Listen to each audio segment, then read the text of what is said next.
My Lord, show me right from wrong. Give me light, make me strong. I know the road is long. Make me strong.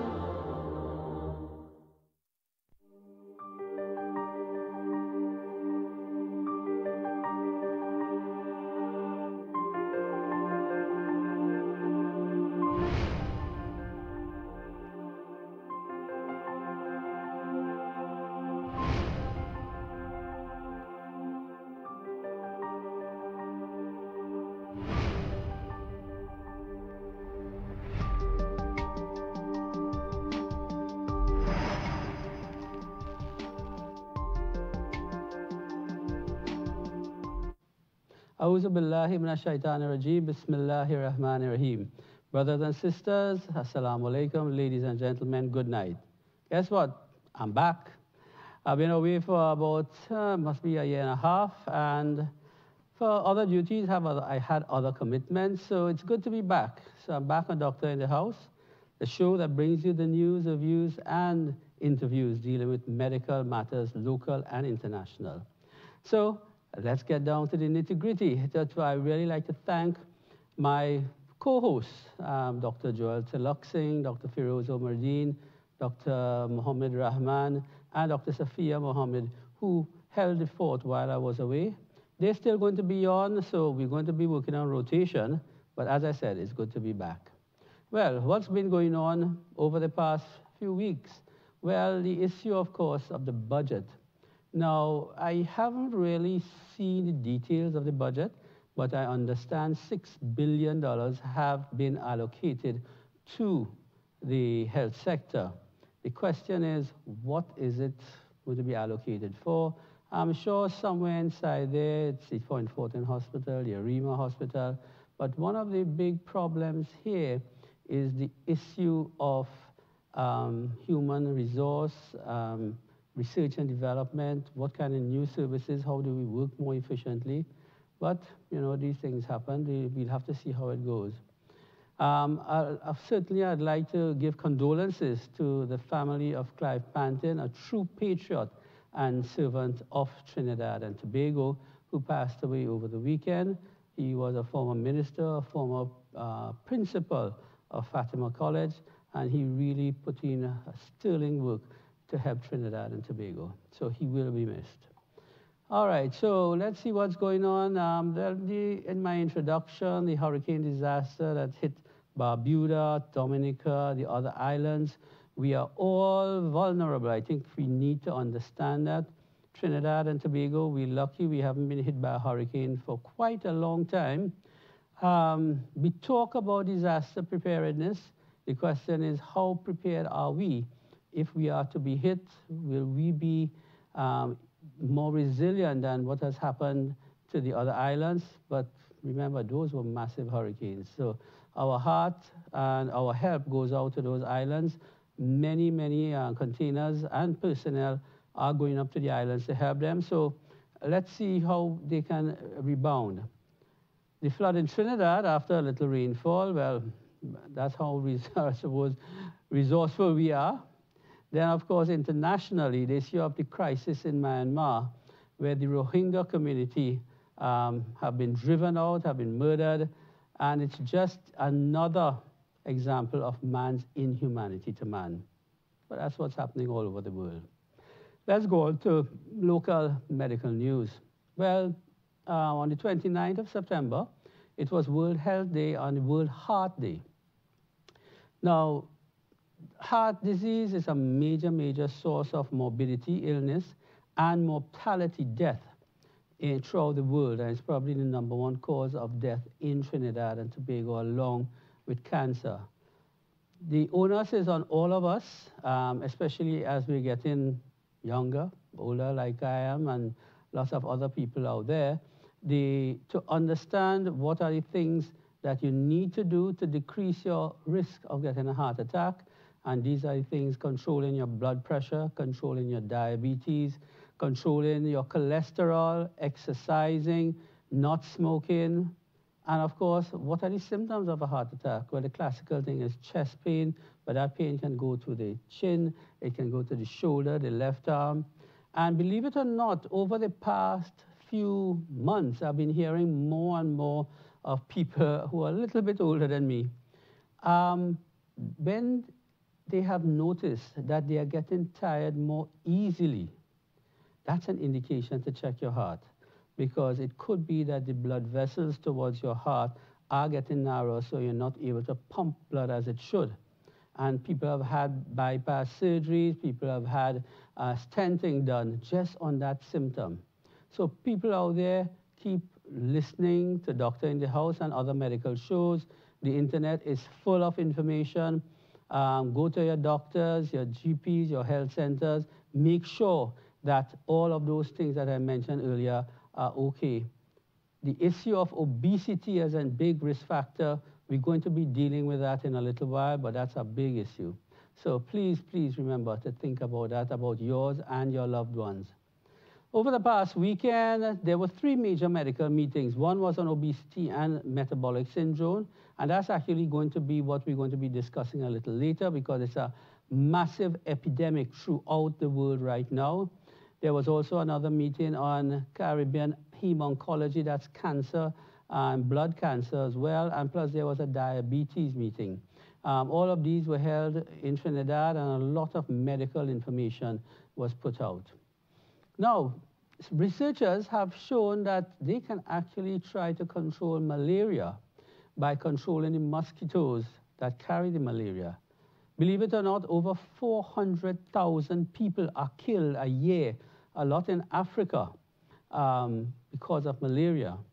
So what researchers have done, they've looked inside mosquitoes and implanted in the mosquitoes a certain bacteria that causes the mosquito unable to carry the malaria organism.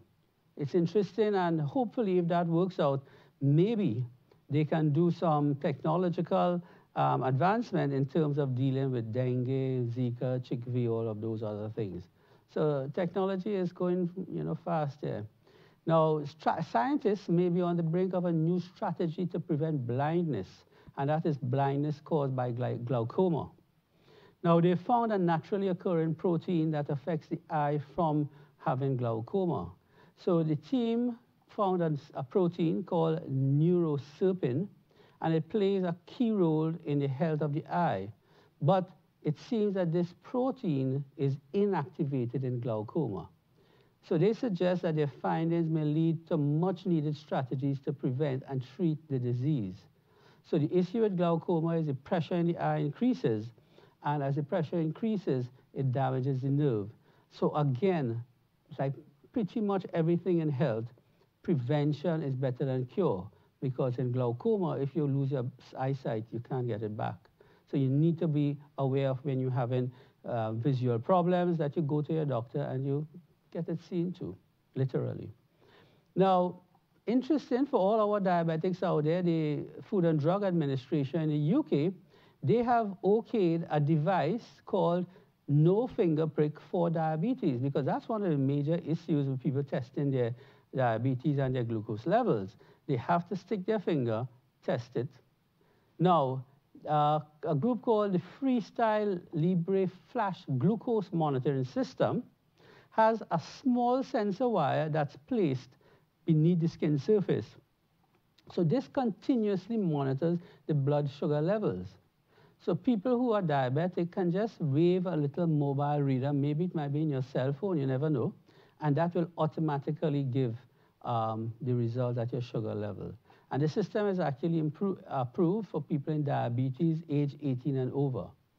Now, it is thought that after a 12-hour startup period that the wire can be worn up for 10 days. And I think that's going to be a little setback, especially for Trinidadians, because every 10 days you need to put back that wire. So I'm not sure how that's going to work out and the technique of putting in the wire. But the technology has started developing something. Now, the National Institutes of Health, the NIH, in collaboration with a pharmaceutical company called Sanofi, they have engineered an antibody that have protected monkeys from 2 strains of the HIV virus. And it is better than what is thought that the body produces naturally. So this engineered tri-species antibodies, it prevented infection by at least 2 different strains of HIV in cell cultures. So it is thought that these antibodies could actually play some form of preventative or curative role in getting the HIV infection. So this is what I spoke about, research and development. Those are the things that are driving all the new findings in health. And down to the mundane, I don't know if you all noticed that in the United States, Mr. Tom Price, who is the Health and Human Services Secretary, so he was actually responsible for health in the United States, has resigned. And why has he resigned? Because he was taking too many flights on private planes. So instead of taking commercial planes, hundreds of thousands of dollars were paid by the government for him to go on private planes for his various duties. And this raised a really storm, and our good friend, President Donald Trump, thought that this undercut his promise to bring accountability to Washington. And this is different now from Trinidad, in that Mr. Price did the honorable thing, and he resigned. I'm not sure when last a Trinidad and Tobago minister, when found doing something wrong, actually voluntarily resigned. I think that's a little bit of a issue in Trinidad.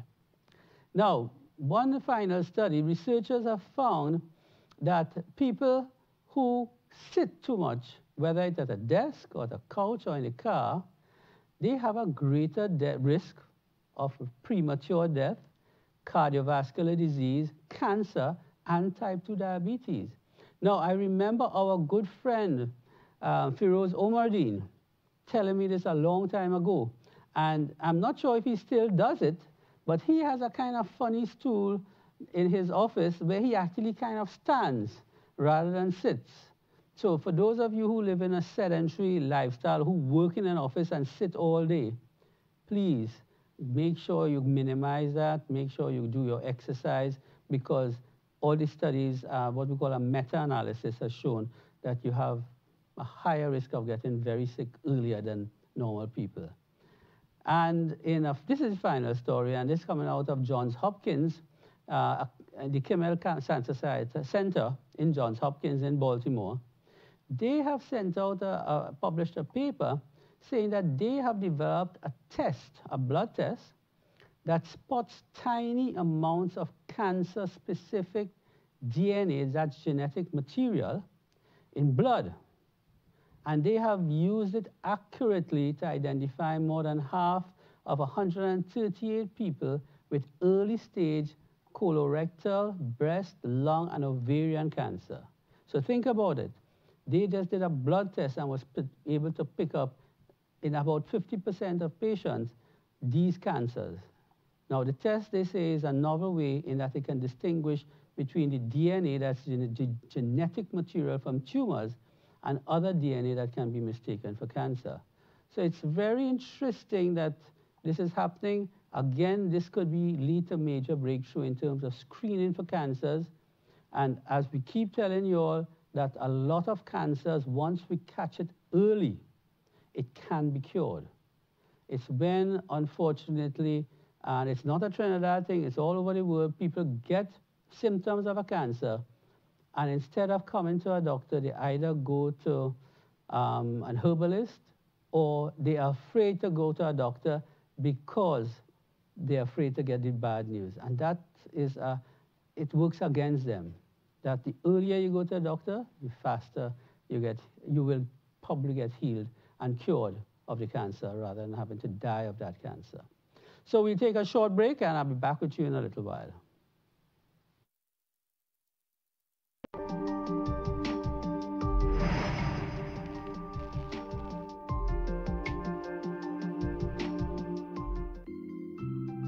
High blood pressure is as dangerous as an overpumped balloon. Measuring your blood pressure every day can save you from risk of high blood pressure. MicroLife fully automatic upper arm blood pressure monitor with stroke risk detection. MicroLife AFib screens for atrial fibrillation while taking your blood pressure. High blood pressure and atrial fibrillation are both considered controllable risk factors for stroke. If AFib is present during blood pressure measurement, the AFib icon is displayed flashing at the end of the triple measurement. Once 3 measurements are complete, the measurement data are shown on the display. Microlife, a partner for people, for life.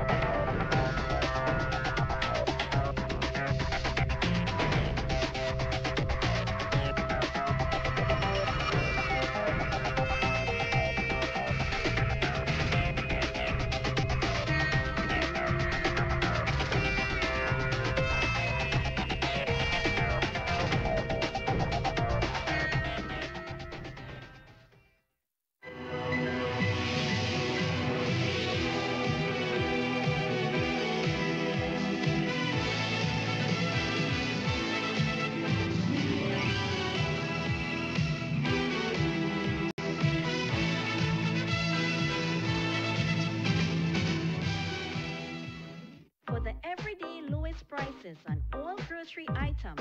Trust Low Cost Supermarket for the widest variety of quality products at low prices. Freshly picked fruits and vegetables, healthy products for your well-being, high quality meat cuts, and a warm and friendly service. Low Cost Supermarket, Southern Main Road, Cunupia.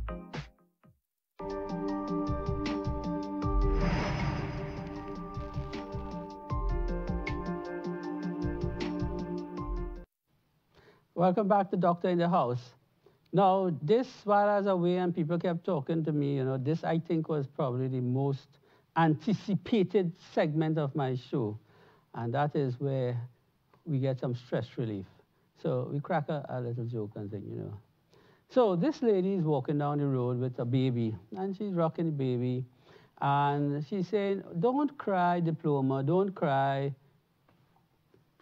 So somebody's passing and hear her talking to the baby.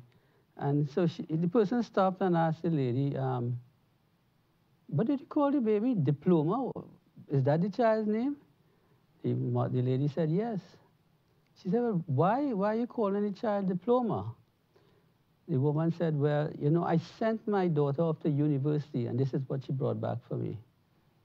Well, it's a little bit truth in there somewhere.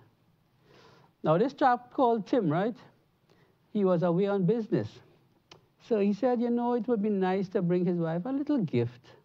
So he goes in a perfume shop, cosmetics. So the clerk at the counter shows him a bottle and it costs $50 a bottle. Tim said, that's a little bit much. So she comes back and shows him a smaller bottle for $30. He said, that's still a little bit too much. I mean, it's his wife, eh? So the clerk now brings out a tiny $15 bottle. Tim said, you know what I really like to see? I really want to see something really, really cheap. So the clerk hands him a mirror. And last but not least, this girl, this lady called Leah, she invites some family and friends to dinner. And at the table, she turns to her 6-year-old daughter and said, her 6-year-old daughter, Becky, and says, darling, would you like to say the blessing before we eat? So the girl said, but Mommy, I don't know what to say. Well, the lady said, well, Leah, Becky, all you have to do is repeat what you heard Mommy say. So at the start, when everybody's going to eat now, Becky bows her head and she says, dear Lord, why on earth did I invite all of these people to dinner? We take a short break and I'll be back with you in a little while.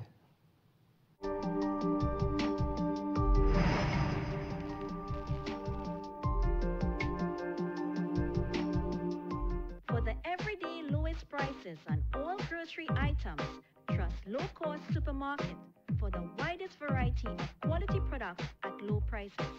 Freshly picked fruits and vegetables, healthy products for your well-being, high quality meat cuts, and a warm and friendly service. Low Cost Supermarket, Southern Main Road, Cunupia.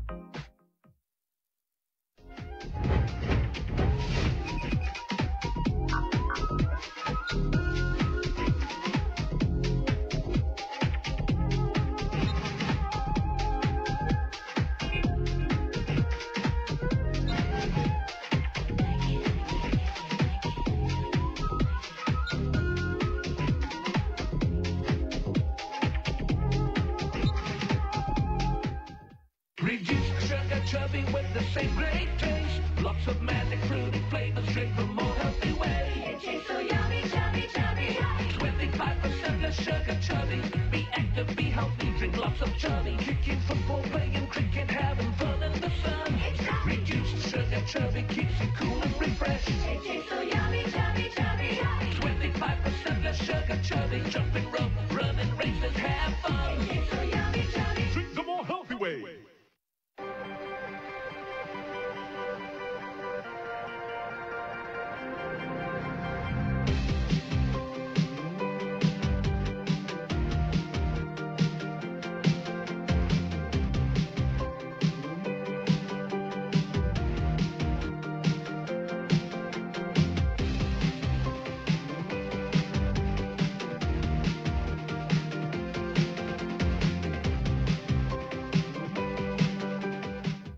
Sheikh Leisha Limited, the leading manufacturers of vermicelli, split peas powder and grease-proof paper. We also manufacture a variety of paper and plastic bags. We have bags for French fries, sandwiches, popcorn, supermarkets, stores, and much more. Whatever your needs, trust Sheikh Leisha Limited for quality products. Sheikh Leisha Limited, Warrenville, Cunupia, telephone 665-3336.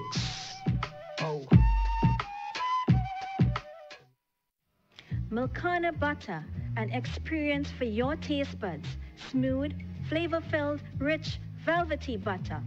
Milkana butter for cakes, pastries, pies, or just place it in any of your favorite dishes and add that rich buttery taste to all your meals. Why choose another? Look for the butter with flavor, the butter with the creamy richness in taste. Milkana butter, distributed by N.M. Ghani 2003 Limited, number 1 Industrial Lane, Champlain. High blood pressure is as dangerous as an overpumped balloon. Measuring your blood pressure every day can save you from risk of high blood pressure. MicroLife fully automatic upper arm blood pressure monitor with stroke risk detection. MicroLife AFib screens for atrial fibrillation while taking your blood pressure. High blood pressure and atrial fibrillation are both considered controllable risk factors for stroke. If AFib is present during blood pressure measurement, the AFib icon is displayed flashing at the end of the triple measurement. Once 3 measurements are complete, the measurement data are shown on the display. MicroLife, a partner for people, for life.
محمد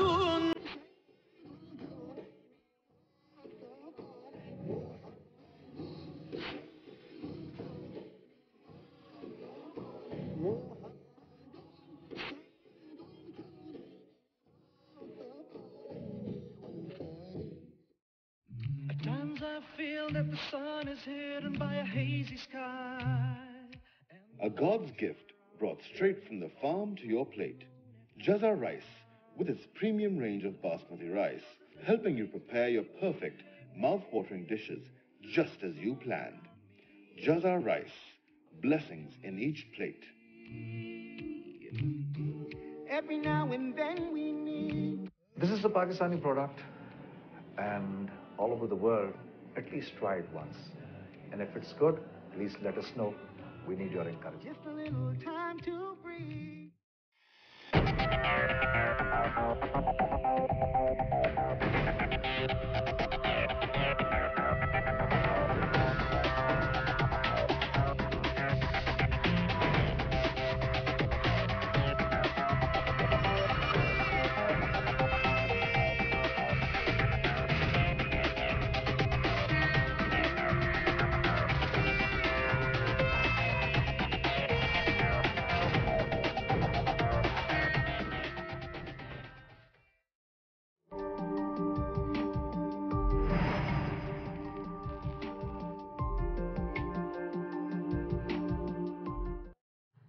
This is Doctor in the House, and I am Dr. Suleiman Juman. I'm your host on Doctor in the House, and now we've come to a very important segment of our show. But before we go into that, I've been asked to inform you that we are streaming live on the internet, and I think it will come, right, you've seen it there, www.ibntt.com, and it is also being streamed, and this is something new, on YouTube. If you can search IBN Master, so you can tell your friends, your relatives, and I remember sometimes people from overseas look at the show, Trinidadians who feeling homesick. So you can tell that those people all over the place that, you know, we are on air, we are on the internet, so they can look in and maybe and even call. So now we're going to interview two very special gentlemen. First of all, we have Dr. Nigel Bascom, General and Bariatric Surgeon, and Dr. Viren Singh, pediatrician and pediatrics lecturer at the University of the West Indies, based at the Eric William Medical Sciences Complex. So it's a little bit like little and large. If you could get a picture of both of them, so the viewers guess which one is the surgeon and which one is the pediatrician. So gentlemen, welcome to IBN. Thank you. So Nigel, thank you very much. First of all, tell us a little bit about yourself. So I know you live in Diego Martin. Are you originally from the West? Yes. So which school, which secondary school you went to? Oh, the second, you'll be surprised. I went to Southeast Port of Spain. Okay, sorry, okay. Yes. And at which point in your studies you decided you want to do medicine? Oh, I think I wanted to be a doctor since I was a child growing up, as my father will tell you. Really? You know? So just what, some experience you had when you were younger? He would always ask us, you know, son, what you want to be when you get big? And for some reason, the only thing that could have come out of my mouth was, I want to be a doctor. Okay, very good, very good. And of course, I've always liked doing things with my hands. And that is the main reason why I decided to choose the surgical field. So you did medicine in Trinidad? No, I did medicine in Cuba. Okay. I had to learn Spanish first. The first year is the preparatory year where you learn the language. Mm-hmm. Following that, you start your career, which takes about 6 years. Okay, and how was the experience there? It was excellent. The Cuban people are very warm and welcoming. And the opportunity to learn another language, and mind you, I studied medicine in Spanish. All right, okay. Right, so that was very interesting and educating. So the experience on the whole was wonderful. Very good. And at which point you decided that it's surgery you wanted to do? From the second year in medical school. Okay. From the second year medical And school. you did the DM in surgery in Trinidad? I did the DM here in Trinidad. And you were one of the first few graduates at the local specialist program in Trinidad? Yes. Very good. And Viren, so what about you? You're a Central boy. Yes, I'm from Montrose, Shogunas, and background, same thing. I was primary school education in Montrose Village School. Mm-hmm. I'm proud of that school, as I am of Presentation College, Shogunas. Oh, you mean the other presentation? The other presentation. From there, went to Jamaica, started my undergraduate degree, Okay. and then completed that degree in Trinidad. That is how it was back So which year then. which year you entered? I entered medical school in 1988 Right, so you were one of the last few? We were the last class that was mandated to go to Jamaica. All right. How did you enjoy your Jamaican experience? I didn't like it in the beginning. I've been back to Jamaica because of UE again since. And maybe I look at it from a different perspective. Maybe the country has changed and maybe I have changed. Yeah, I've had experience of going to the UK after that. And maybe the out of home, away from home experience it now brought me to reality what being away from home is. Okay. So you're a pediatrician. Yes. And when did you decide it's pediatrics you wanted to do? Before I wrote common entrance. Wow. Yeah. I remembered when I signed up to do A-levels, my A-level biology teacher, she saw that I was signed up to do maths, physics, chemistry back then. She asked me, what do you want to do? I told her pediatrics. It wasn't medicine. I told her pediatrics. To the control room, he's not a pediatric surgeon, he's a pediatrician. So just pediatric medical doctor. Yeah, medical. We've given up the blades a while ago. All right. So you were clear in your mind you wanted to do pediatrics. Correct. And where did you do your postgraduate training? I did all my postgraduate training in the UK. I've had 2 periods of time in the UK. That is between 96 and 98. And then I went back between 2001 and 2007. Okay. And you did the postgraduate exams. And what brought you back to Trinidad? Home. This is my home country, and this is where I need to make my country. I would like to make my contribution. Absolutely, absolutely. All right, let's start from the starting.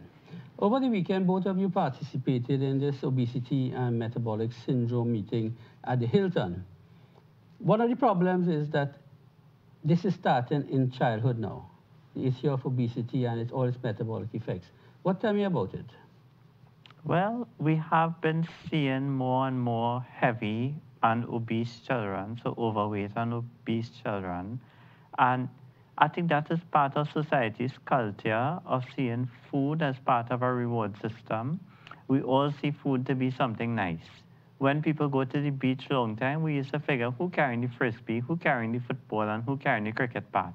Now, I am sure, who's carrying the curry duck, who's carrying the macaroni pie, and who making the bus-up shot. You forget the KFC. And, well, interestingly, I've just left the office there, and somebody, because of a hard day at work, he said he thinks he's going to reward himself with KFC. So food is part of feel good. And it makes all of us feel good. I mean, I'm not going to say no, I'm not immune, but I think we have to control that. And from childhood, we've become primed up to that belief and that culture where food is part of a reward system. It's worldwide, it's not localized here. So you think that, I think psychologically that's definitely one of the issues. And of course, the second issue is that a lot of the unhealthy foods are just not easily accessible and cheap. They are cheaper than the healthy food. I mean, if you try to look at trying to eat certain healthy foods, I mean, certainly the more protein-based ones, so those are, they are very expensive, and none of it seems to be produced locally. So we import it all, and that is a major issue. So you have a fairly long history in Trinidad as well as UK. And over the past 15, 20 years, what are you seeing? I have some interesting data that I've been collecting in Mount Hope from children who were diagnosed with diabetes in particular. So when we talk metabolic syndrome, it's actually a syndrome with many different conditions, but diabetes is the one that is most spectacular. And at this stage, so early from 2003 till 2008 or 2009, there was a very small but definite incidence of adult-type diabetes in children. These are heavy children who've now beaten their pancreas so much that it can't make enough insulin to sustain normal blood glucose values. From about 2009, and certainly by now, if somebody were to call me and say, hey, I have a new diabetic child, I could ask boy or girl. If they say it's girl, and if they say teenage girl, you have probably a 4 in 5 chance of betting, unlike 10, 15 years ago, that girl is an adult-type diabetes in a child. So are you seeing it more common in girls? I think type 2 has certainly shown a more robust increase among the girls than among the boys. There is a definite figure among the boys, but just not increasing and not as stunning an increase as among the girls. I will come back to you, but Nigel, from an adult perspective, you've been around a long time, and I think the international figures mirror what's happening in children, in adults, in terms of obesity. What are you seeing? What's your experience? Well, the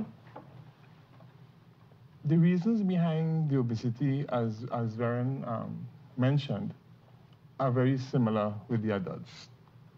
Okay, it's issue with food, mainly. However, that is when we look at obesity. And as you know, we use the BMI, which is the body mass index, as a parameter to decide who needs to have a surgical intervention for their obesity. Because as patients know themselves, when you try all the different sorts of diets and pharmacological means to help with the obesity, it may work a bit. They may lose about 3 kilograms, 5 kilograms, which is a small percentage of their excess body weight. And as soon as they lapse on that form of conservative management, the weight regain is rapid and sometimes even a lot more. Maybe you can cover a little bit. You have the obesity issue, and we know we need to do something about it. Yes. And what are the complications of people who are obese? And why should we do something about obesity? Oh, well, the obesity goes almost hand in hand with diabetes, hyperlipidemia, high blood pressure. A lot of people suffer from sleep apnea. They suffer from severe low back pain, knee problems. Because of the diabetes, they go on to get complications such as diabetic retinopathy, diabetic nephropathy. And there are also a host of cancers which are related to obesity, such as breast cancer, uterine cancer, colon cancer, gallbladder cancer, pancreatic cancer, you know. So all these studies show that obese people have higher morbidity and die earlier. And they die earlier. So I mean, so to our viewers out there, all the data is clear. It's absolutely clear that once you're overweight, your BMI is over 30, over 35, there are a host of complications that you are going to experience that's going to affect your quality of life and is going to affect you from being alive to see your children graduate, from seeing your grandchildren grow up. And this is when I see patients like that, I have to emphasize how important this issue is. Now, Tafiri, let's get back to you. I read at one point in time, if you have an obese child, even if you lose the weight somewhere along the way in your growth spurt, it tends to predict that you will become an obese adult. Is that correct? I don't know about the lose the weight during your growth spurt because, you know, the whole idea of baby fat disappears, that's a myth. Really? Okay, people don't lose their baby fat. That is unusual rather than the usual thing. The baby fat was there generated because the whole food paradigm and the whole feel good, and that doesn't disappear. And it takes serious retraining of your brain and your thinking and your attitude towards food. I don't want anybody to feel food is bad, but food is food.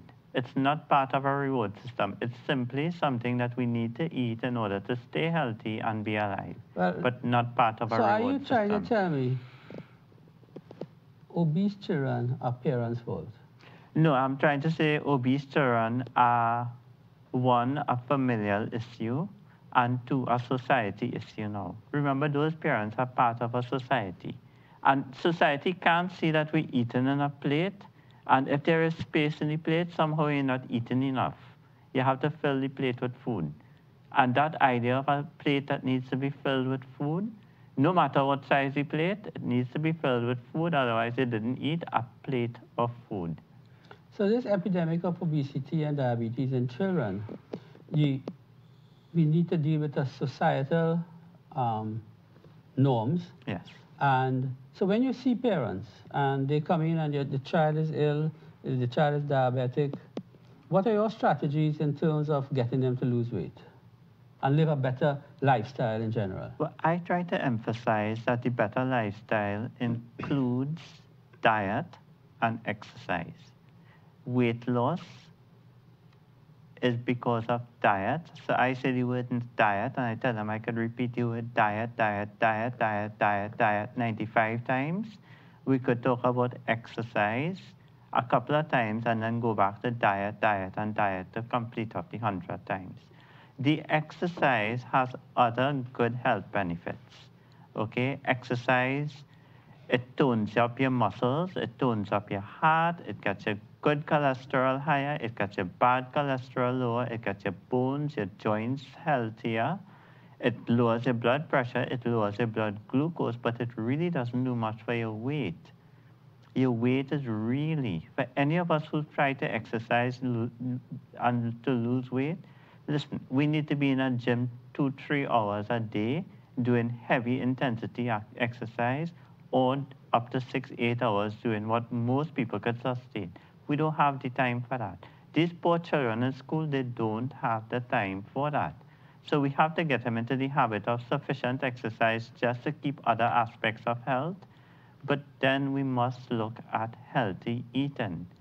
But I could see the viewers out there, but this Dr. Crazy, what about a little bit of roti, boy? A little bit of, and listen, I tell people... A whole diaper is too much? Yes. That is not a little bit by definition, okay? And in fair fact, and I tell people, I actually don't tell people what to restrict in terms of food. Okay, I have my personal restrictions. They are restrictions I self-imposed, okay? But I don't necessarily exclude anything. I think things in moderation are okay. What I try to get people to do is restrict calorie consumption in liquids. I tell people no liquid calories. I think if people could just... No sweet drink. No, that's what people hear, right? But that's not what I'm saying. I'm saying no liquid calories. And I am going to put the fruit juices, I'm going to put whether it's sweetened or unsweetened, I'm going to put the sodas, the pops, I'm going to put all... If you turn the bottle and you could read any calories in that, I think it's wrong to consume. And I'm going to put milk in that. Without personal hesitation, I will put milk in that too, and milk-based drinks. I don't think we should be consuming milk-based drinks once we go past infancy. So you want to always punch people to go out of business then? I don't want them to go out of business, but you know what? A glass of juice or a glass of milk is equivalent to the amount of energy you put in your plate of food. And I just think if you sacrifice that glass, you could actually manage your plate of food a little bit more liberally, but still consciously. So on a practical thing, apart from water, what can they drink? What should they be drinking? I would have to say water at this stage. I'm going to make a statement that I have looked at artificial sweeteners and I cannot find, I particularly look at the American Diabetes Association website on artificial sweeteners, and they still say up to last week that it's okay for weight management and for causing slower rise in blood glucose, okay? Other people, and I'm hearing more and more people shouting, whispering, and saying that artificial sweeteners are not good for you. So I don't want to make a positive comment on it. I use them myself, but I don't want to tell people I endorse it. I think if you're going to make the change, go gung-ho, drink water. What about freshly squeezed juices at home? It destroys the fiber. There is no fiber in it, and fiber is important part of a meal. But from a caloric point of view? From a caloric point of view, fruit juices are all the sugar water from the fruit minus the fiber. It's like taking... It's essentially the difference between taking fully digested flour, for instance, which is down to sugar, glucose, and consuming glucose as opposed to consuming flour. All right. I can see people shaking their head out And there. I can imagine people do, okay? Because we have a culture of thinking you have to drink a glass of juice, and that juice has vitamin C and this and that and the other, and it's good for you. I have found evidence to say otherwise. The conference yesterday, a dietitian in Barbados was very, very strong about the term that children should not be consuming juice and any sweetened beverages or any beverages that actually have what she called empty calories in it. All right, Nigel, let's go on to you now. All right, so you have an obese patient now, and you've done everything. What are the criteria that you would use to determine that they need bariatric surgery? So let's just tell the viewers what bariatric surgery is. Okay, well, bariatric comes from the Greek word baros, which means weight. So it's basically weight loss surgery. And it involves rerouting the gastrointestinal tract, either by different methods to aid in weight loss. Bariatric surgery involves two components, a restrictive component and a malabsorptive component. The restrictive component involves making the stomach smaller, and the malabsorptive aspect of it involves when the food reaches the small intestine, it reaches the small intestine at a certain level where absorption is limited. And hence, we have weight loss taking place. Now, the aspect of metabolic surgery actually came about on the heels of bariatric surgery when we realized that people who have metabolic syndrome, which involves the diabetes especially, as well as hyperlipidemia, hypertension, etc., their comorbidities, meaning these same diseases, went into remission. They became a point in time where they didn't require any medication. And this happens very early in the early post-op period. Within the first month, people who are diabetic can actually come off their diabetic medication. So coming back to this thing, what are the criteria you use? Okay, so the criteria we use for bariatric surgery with respect to obesity is the patient's BMI. That's the body mass index, which is very easy to calculate. You at home can calculate it once you have a scale. You weigh yourself in kilograms, and you divide the weight by your height in meters squared. Or you could go to a pharmacy. Or you could go to a pharmacy and have it calculated for you. Once you have a BMI of 40, you are in the category of morbid obesity. And even if you have no other illness, you classify, or should I say qualify, for bariatric surgery.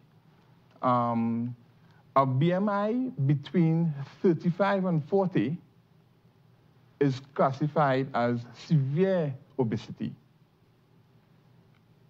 Once you have an additional illness with that BMI, when I say an additional illness, I'm talking about diabetes, hypertension, you qualify for bariatric surgery. There are other BMIs above 50,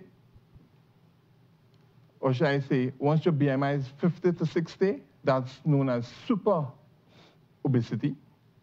And if it's above 60, it's known as super obesity.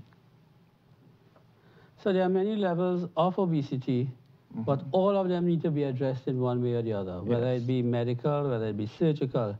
So ladies and gentlemen, we're talking about obesity and the epidemic of obesity in childhood, in adulthood, what can be done to prevent, what can be done to treat.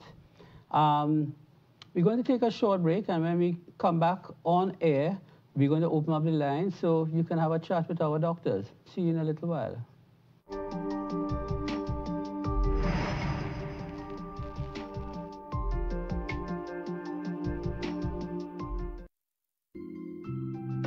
High blood pressure is as dangerous as an overpumped balloon.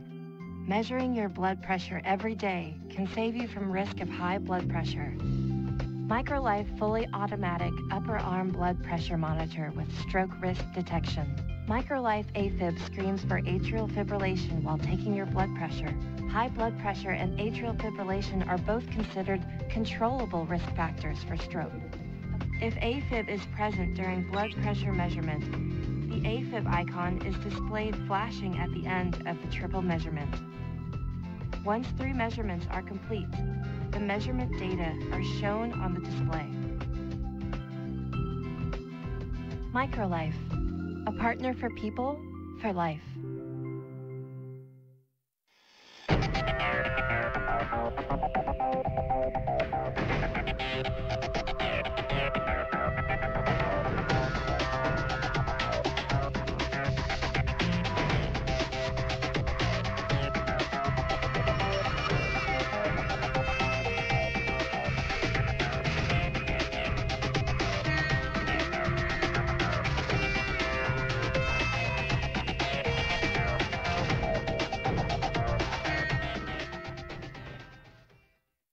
Sheikh Leisha Limited, the leading manufacturers of vermicelli, split peas, powder and grease-proof paper. We also manufacture a variety of paper and plastic bags. We have bags for French fries, sandwiches, popcorn, supermarkets, stores, and much more. Whatever your needs, trust Sheikh Leisha Limited for quality products. Sheikh Leisha Limited, Warrenville, Cunupia, telephone 665-3336.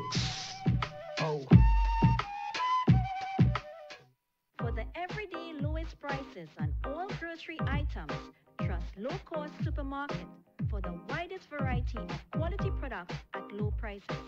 Freshly picked fruits and vegetables, healthy products for your well-being, high quality meat cuts, and a warm and friendly service. Low Cost Supermarket, Sun and Main Road, Cunupia.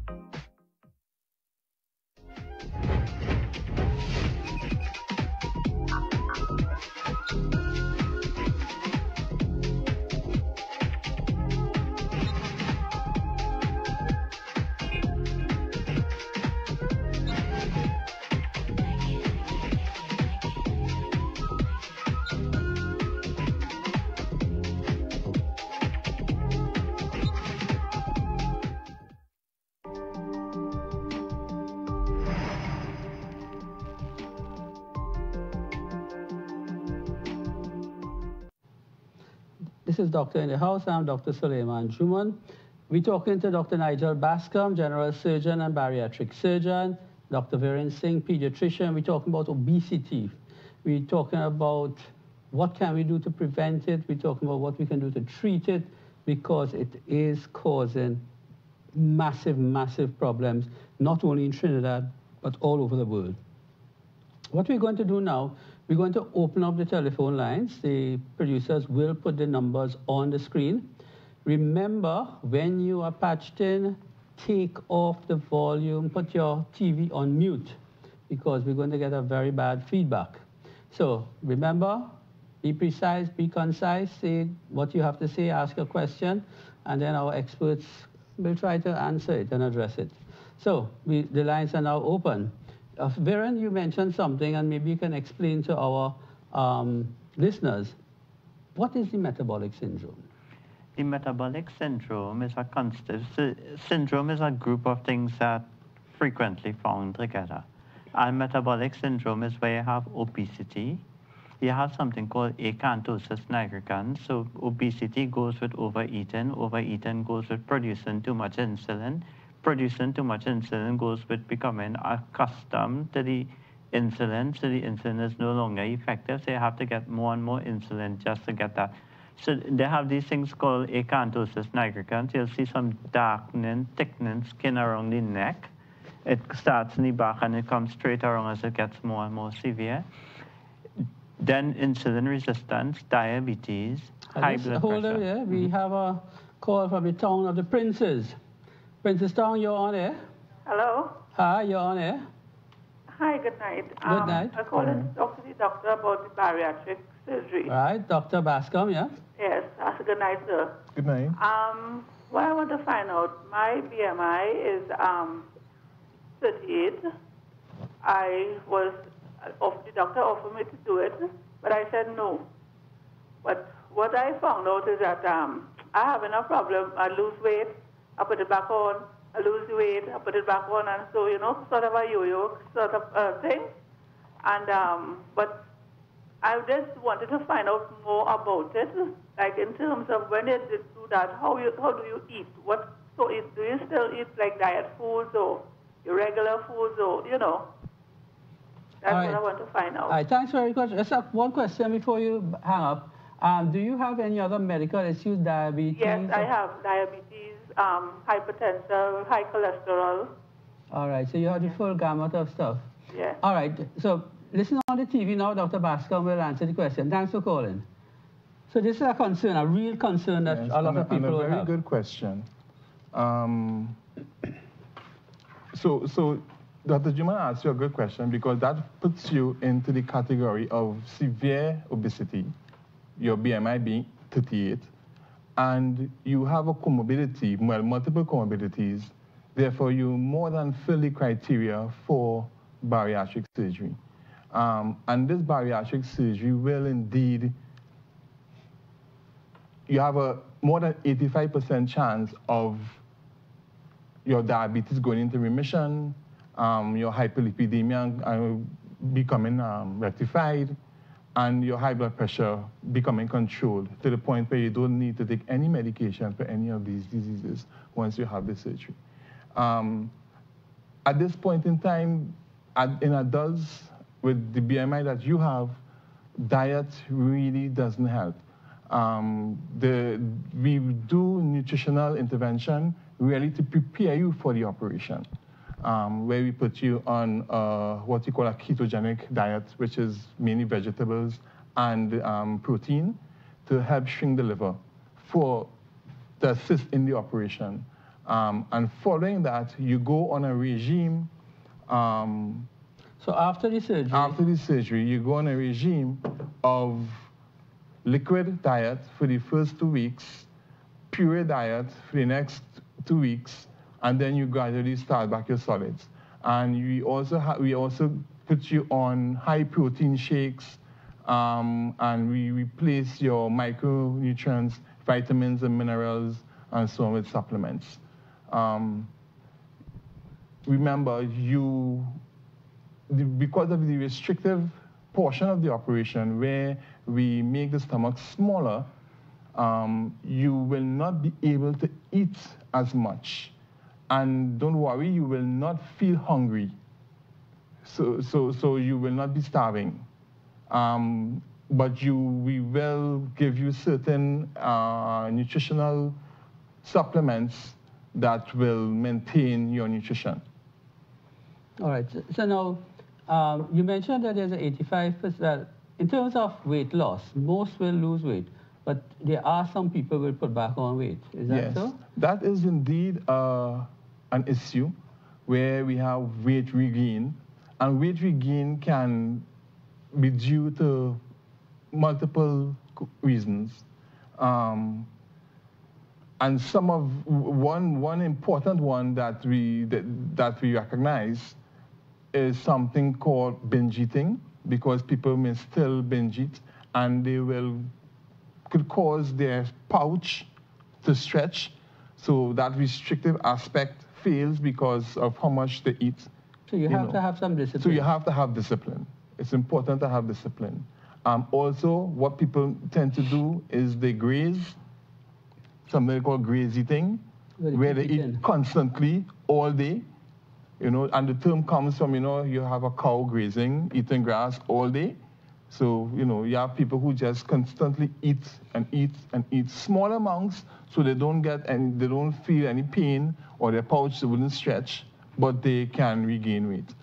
Now, the other thing from a technical point of view, this is done laparoscopically. Laparoscopically. You want to tell them a little bit about that? Okay. Laparoscopic surgery, or minimally invasive surgery, involves making small incisions on the abdomen, about 1 centimeter in size and even smaller. And we put what we call ports at those points. and we look on the screen, your tummy, the inside of your tummy is filled with air, well, carbon dioxide gas, and that creates the space for the surgeon to do what he has to do while he looks on the screen. And that is how the surgery is done. That way, you recover faster. There's less pain after the operation. You can be up and walking the same evening if you had your operation in the morning, you know, so recovery is much more hastened than if you had your operation open. In fact, doing open operation on these patients is prone with significant morbidity and suffering for them because of pain and other complications like infections. They can't get up, so they have a higher risk of getting clots in their legs. So there are no major cuts on the belly. So I would, to the caller from Princestown, I would strongly recommend you talk to your doctor again about it. You seem to be an ideal candidate, and I think you can benefit significantly Absolutely. From the procedure. So talk to your doctor, and he can make the appropriate referral. Viren, let's come back to the metabolic syndrome issue. What are the other components of the metabolic syndrome? Diabetes, high blood pressure, low amounts of your good cholesterol and high amounts of your bad cholesterol, and also high amounts of triglycerides. So those three together we call dyslipidemias. The other things that people not too aware of, so snoring in the night, okay? So these people, they're so heavy that they actually obstruct their airways in the night. And they have what you call an obstructive sleep apnea pattern. And those would tend to be the initial manifestations. And they don't sound too bad, okay? But when you think long term of what those cause, they cause real problems later in life. And when you have diabetes 10 years and hypertension 10 years, you end up with big chance of heart and kidney trouble. If you are, if I get diabetes at my age 10, 15 years from now, I am probably ready to retire. I've gone past the most economically productive time in my life. I still have things to do, but not economically in terms of benefit in the country. But if you take a 15-year-old child, give them 15 years, that's 30. They're in the prime of their existence. And if they're going to then be thinking about the diabetic or diabetic complications, let's be honest. Our setup locally, we have the highest rate of amputations in the world, in Trinidad, in the world, okay? Actually, it's in Tobago, not in Trinidad, but nationally, per 1,000 people living. We don't really have setup for people in wheelchairs. They don't even get wheelchairs, okay? And we don't have the public setup for wheelchairs. Ramp access, ramps into public buses, go to the supermarket. In foreign countries, you see people with little things could attach. Over here, you have to beg somebody when you go to the grocery, get me such and such. Okay, strokes, kidney failure. We dialyze maybe 100, 120, maybe 150 people at most in the hospitals.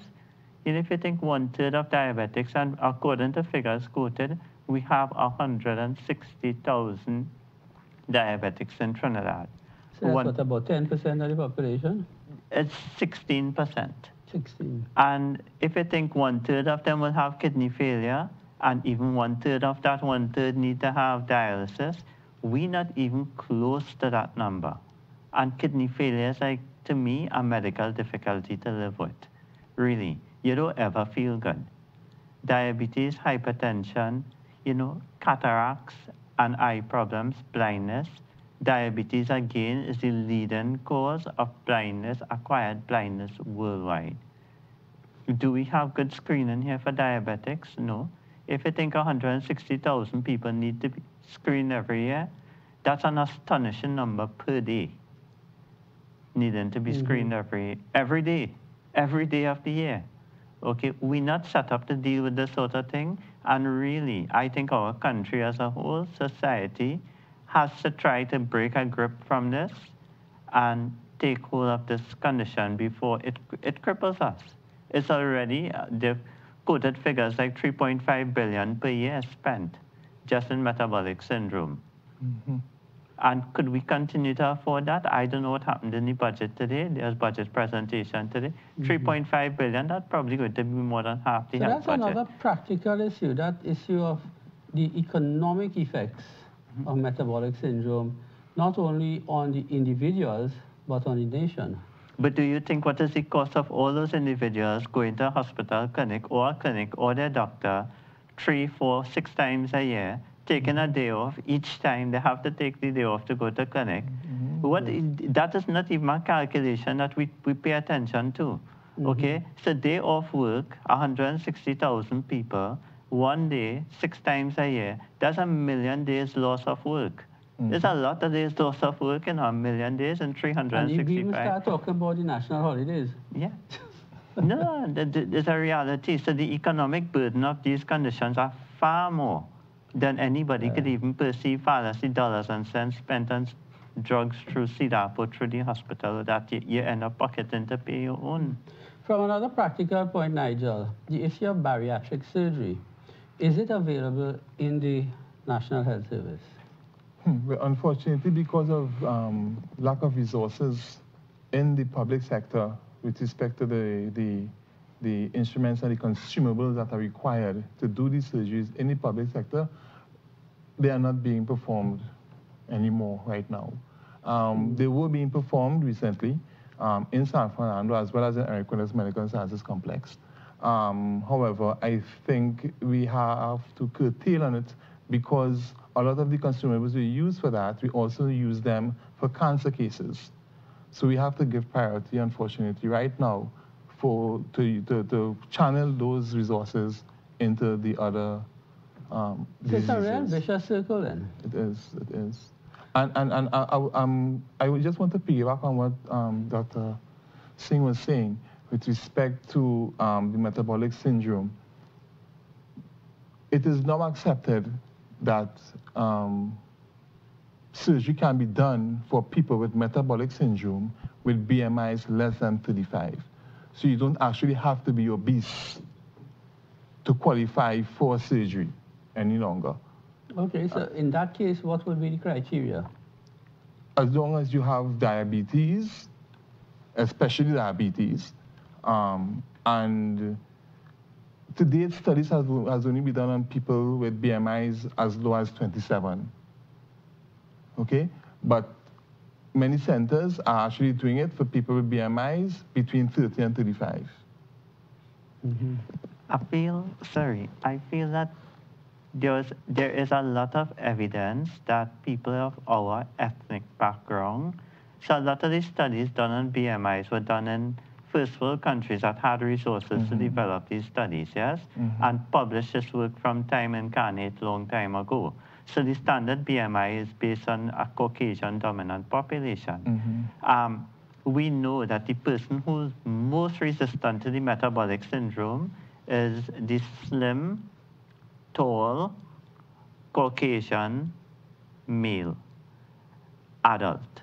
And any departure you have from that 5 means that it adds a risk of insulin resistance and metabolic syndrome. And Asian populations in particular are known to be what you call physically slim, anthropometrically slim, but metabolically obese, meaning they actually get metabolic syndrome at a much slimmer size. Okay, so different kind of figures. Yes.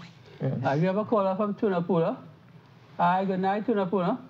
Hi, good night. Hi, good night. How are you, Gwenda? Go ahead. Okay, I have a question, right? I am a person who's hypertensive. What I want to find out, is there a cure for high blood pressure? How can you manage this? Because my pressure is always at 97, 100 and up. No matter what I do, even with the medication, it don't go down to 80 something. If I use herbs in the sense of the moringa, it would go down, but then it would go back up. Is there anything that I can do to help with this blood pressure? Are you overweight or anything like that? I am at about 154 pounds. What's your height? I'm 5 feet, a few inches in height. Yeah, a little bit overweight. So that's one thing you can do. The other thing is, have you been seeing your doctor for your hypertension? Yes, actually, I am, and I was on Lasix for about a week or two, and he did trying to see if that can help. All right, so what kind of blood pressures you have again? Like, with, let's say between 97 to 100, up to this one, it was like 112. All right, well, you're supposed to have two figures. The top one is systolic, and the lower one diastolic. You have do you have a blood pressure machine at home? Yeah. And what are the two figures? When was the last time you checked it? I have it written down every day that I check it, and it normally would range within 160, 156 over 100. Right, okay, 150 over 95. Okay. All right, well, we'll talk briefly around it. Well, we are not really physicians in terms of who deal with high blood pressure per se, but we will talk around it and what you can do. All right, so thanks for calling. Okay, no problem. All right. So, I mean, from the issue, I mean, she needs to lose weight. That's the number one thing. And things like salt restriction. Yes. To the viewers out there in the medical field, what we look at, the top figure should be below 140, and the bottom figure should be below 90. Anything above 140 over 90 is kind of deemed high blood pressure. Now, the other thing which I know a lot of patients have to understand, you cannot do one blood pressure reading and say you have high blood pressure, because the blood pressure varies during the day. And what you need to do is get a very good blood pressure cuff, and I recently heard about a very good one that gives reliable reading, the Omron. I don't have any shares in Omron. I'm not sure Inshan has a blood pressure cuff that he sells, but you need to do the blood pressures at various times, about 10 readings over different times, and see what the general trend is. But certainly if it's over 140 over 90, you are deemed to have high blood pressure. And there are things, there is no magic cure. She mentioned moringa. Dr. Singh, tell me about moringa. What do you call it? Saijan. Yeah, I have some in my car right now, okay? So grown from my garden. I don't know, it seemed to be no wonder drug that just popped out of the blue. I mean, there was a whole conference the other day on Saijan based somewhere in Trinidad. I didn't get the chance to go to it. I actually don't know about the medical. I'm seeing the tea around. People beg me when I prune my plant. People taking the leaves, people taking the flowers, people on the Saijan, they're grinding the leaf, they're cooking the leaf.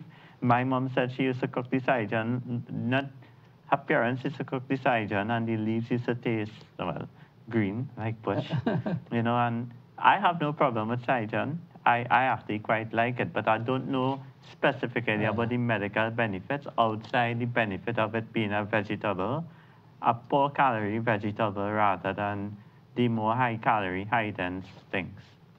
Nigel, do you have any contribution to the hypertension issue? She's not in the obesity, but if from what she said, if you do her BMI, I'm sure she'll fall between 30 and 35, and probably even over 35, which will put her in a category for well, I think metabolic surgery. So you know, now when we're talking about treatment of the metabolic syndrome, we prefer to use the term metabolic surgery as opposed to bariatric surgery. Fair enough.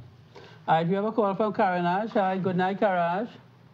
Hello? Hi, you're on air. Go ahead. Good night. Good night. I'm trying to find out if you all have anything to prevent you from snoring in the night.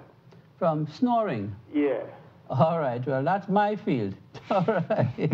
No, your field? Yeah, that's right. So an ENT surgeon would deal with snoring. Now, all right, so if you listen on the TV now, I'll just kind of go through a little bit about snoring. Okay. All right.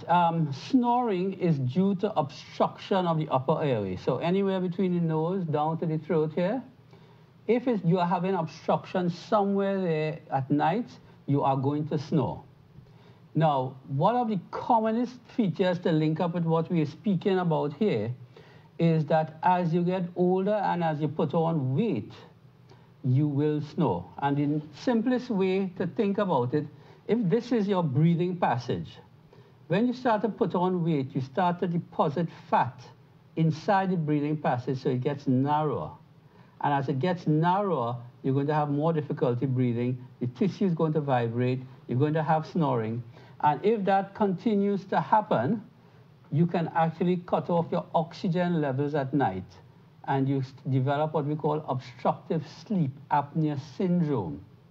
Now, this in itself is a big contributor to the morbidity and mortality of obesity, in that you cannot function properly, your blood pressure goes up, you have heart problems, you have vascular problems, your lungs, and there are studies that show that people who have obstructive sleep apnea have a high incidence of suddenly dying in their sleep early in their life because they're struggling to get air in when they're sleeping.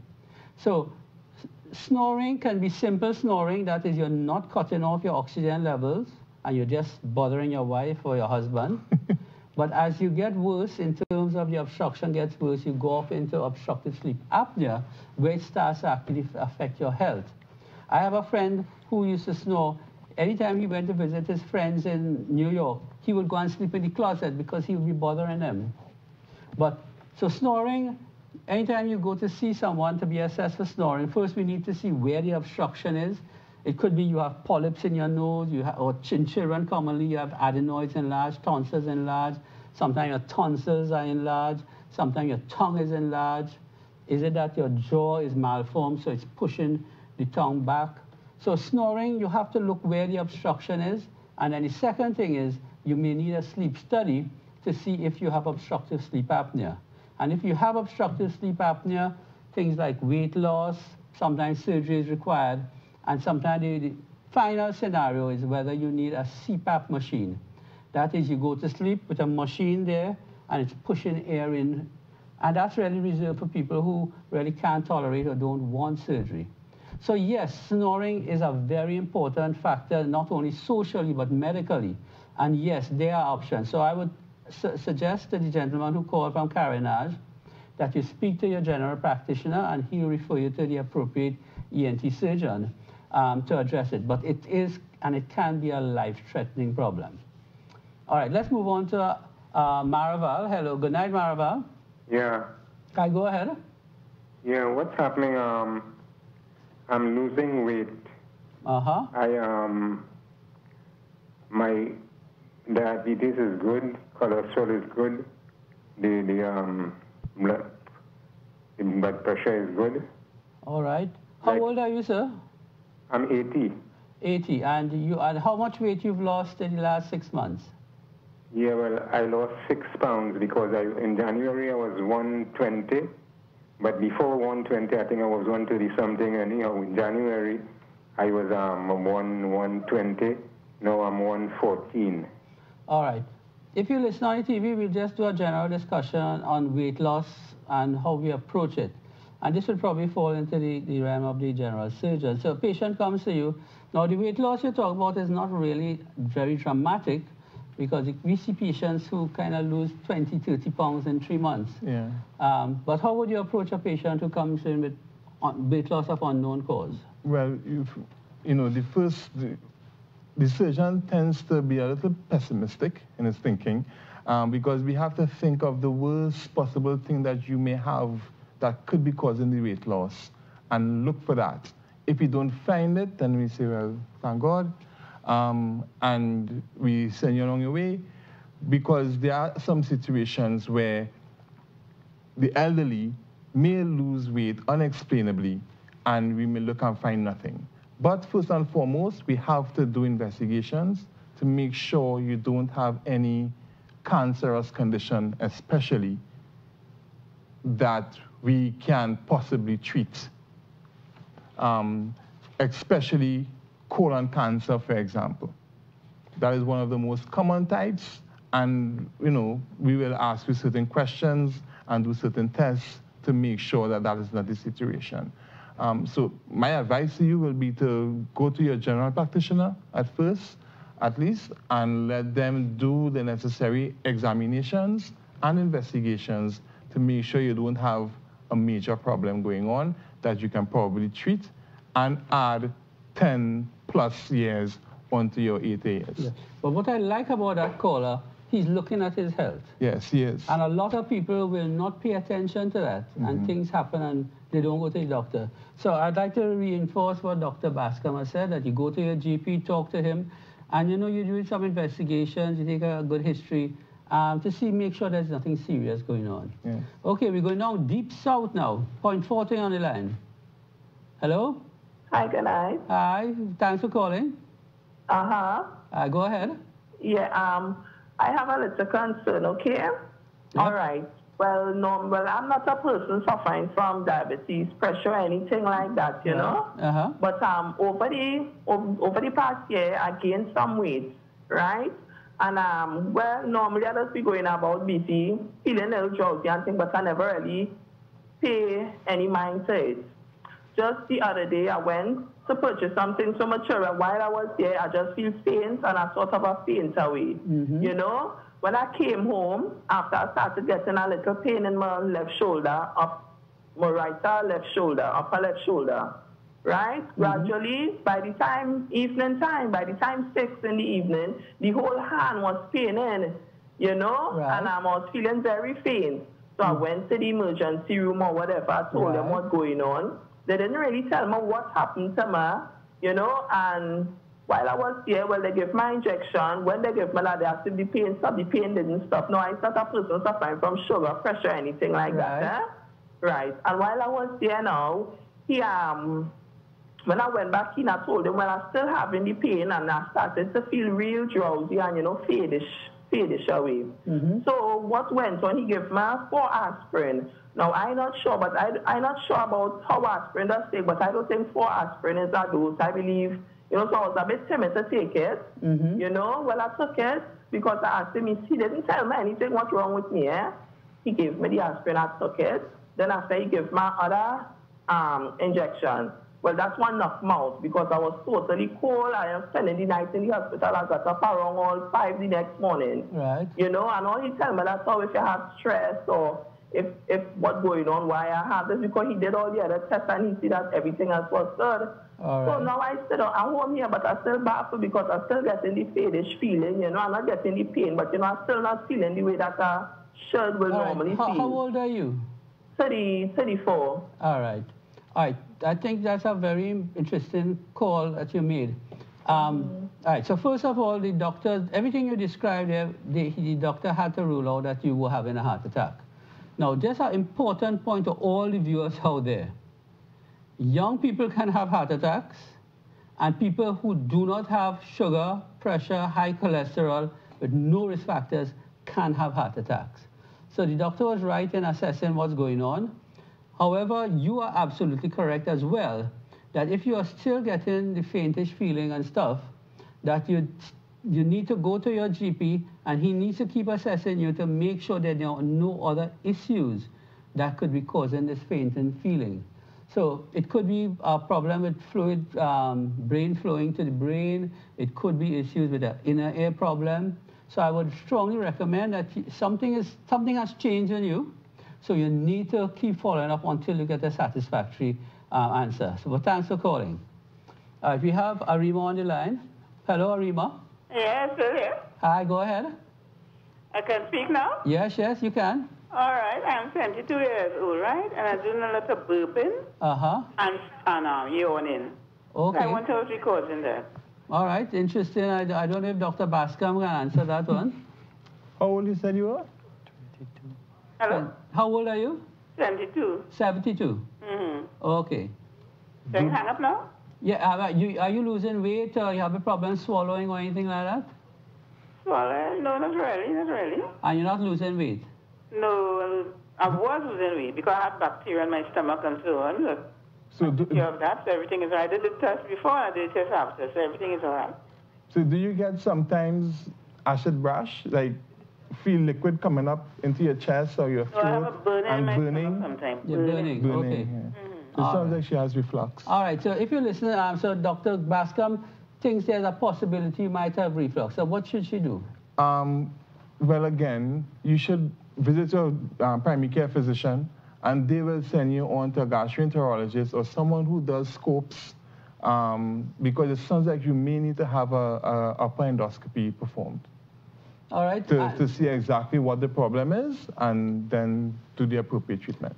So that sounds reasonable. Talk to your doctor. And the other simple thing sometimes could be is that you're just swallowing too much air. Yeah. It may be something simple like that. So, ladies and gentlemen, I think we're coming to the end of our show tonight, and we're going to have some final comments from our two guests. Dr. Singh, any comments to finish off today's show? Some words of wisdom. Oh, we have one final question from Dabadi. Hello, Dabadi. Yeah? You're the final caller for tonight. You want to go ahead? Okay. Go ahead. Right. Hi, good night. Good night. I just wanted to find out from Nigel, Dr. Nigel, what is the percentage rate for the reversal of diabetes when the surgery is up, the stomach surgery is done? All right, good question. Good direct question. Thanks very much. Now, the rate varies depending on the type of procedure done and also the patient, the actual individual patient. However, the overall percentage is above 85% for a Roux-en-Y gastric bypass. That's where we do both the restrictive as well as the malabsorptive aspect of the operation. It's about 65%, more or less 45 to 60% in surgeries like the sleeve gastrectomy.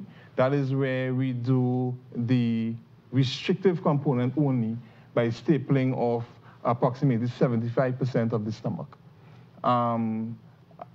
Those are the two main procedures that's done for the metabolic syndrome. There are others, but we tend to stay with those two mainly. And with respect to metabolic syndrome, of the two, the Roux-en-Y gastric bypass is by far superior to the all right, good. sleeve gastrectomy. So, ladies and gentlemen, we coming to the end of the show, and Dr. Singh, final comments? I think that the incidence or the growing incidence of diabetes and metabolic syndrome in Trinidad and among children, it is an opportunity for our society, has to start with individuals, but society as a whole, to adopt some more healthy lifestyles. I've tried some of it, okay? I can't say I'm the paragon of what you need to follow. But you look like a superstar athlete. I do try to do my exercise, and that's probably what does keep me relatively toned. But I have to say that the weight side of my issue, it is because of ruthless attention to everything you do. And that is the only way that side of the issue could do.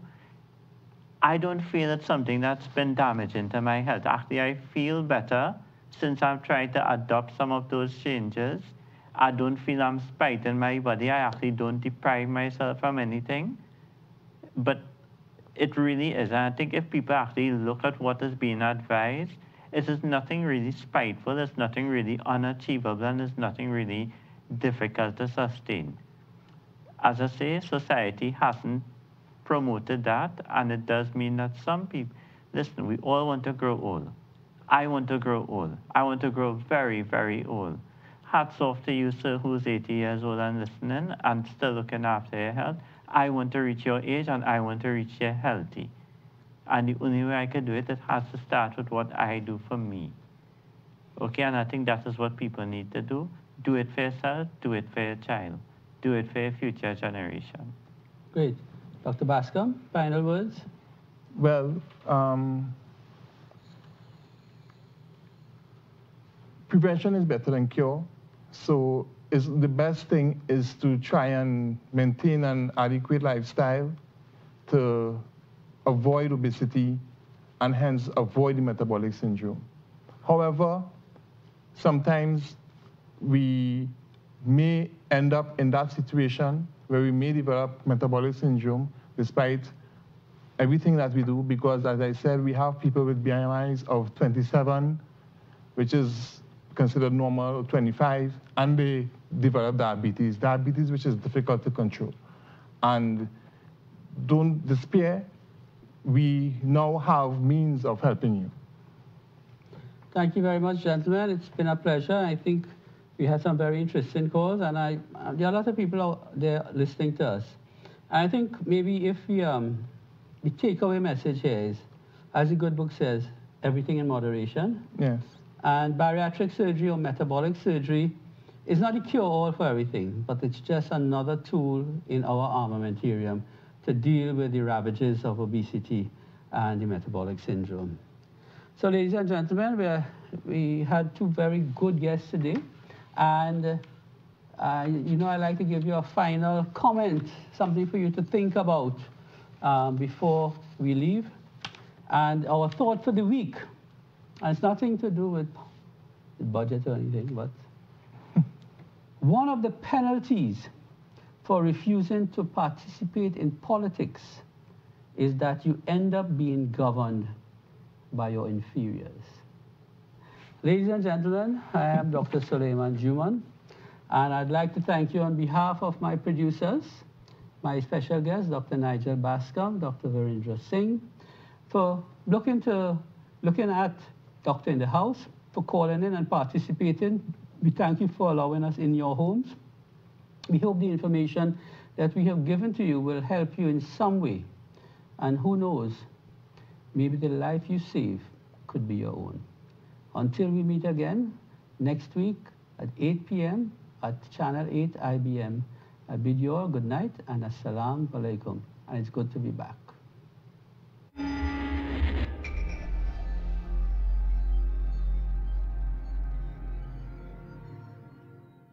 At times I feel that the sun is hidden by a hazy sky. A God's gift brought straight from the farm to your plate. Jazza Rice, with its premium range of basmati rice, helping you prepare your perfect, mouth-watering dishes just as you planned. Jazza Rice, blessings in each plate. Every now and then we need. This is a Pakistani product, and all over the world, at least try it once. And if it's good, please let us know. We need your encouragement. Just a little time to breathe.